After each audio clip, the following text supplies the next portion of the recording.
Hello सांग माने आज आम पुओ को 6 मास पूरी गला।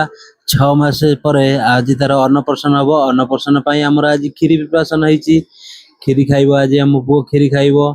आउ देखु से नुआ पैंट सार्ट पिंधि आज केमी लगुच आम पुओ। आज आम पुओ आज बहुत सुंदर देखा जाउची।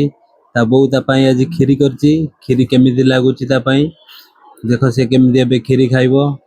आम पुओ बहुत पूरा माने आज पूरा से पूरा बहुत खुशी। सकाळ उठी गाधे पाधे पूरा माने रेडी खीरी खाइबा पई पूरा बसी पड़ी। सजई दउछन ता भौणी ता बड़ भौणी ता पई सजई दउची सब। आ मो बो ए मिठा उठेलानी। से कोन मिठा खाई परियो? से मिठा खाई परियोनी। आउ से खीरी खाइबो। एबे खीरी नै जाउची मो बो ताको खीरी खोई दउची। देखन से केमती खाइबो। आहा केते बढ़िया सुंदर मंजार से खीरी खाई दउची। देखो 6 मास हे गेलानी आइ ताको। आज से प्रथम थर पई खीरी खाउची। देख केते खुशी रे से खीरी खाउची। आज से बहुत खुशी। आउ सांग माने वीडियो जदी भल लागथिबो ताले छोर कुनी पिलाटी पई वीडियो सब्सक्राइब करिवे। आउ लाइक टी निश्चित करिवे। देखो आज केते खुशी ता पई निश्चय सब्सक्राइब करिवे।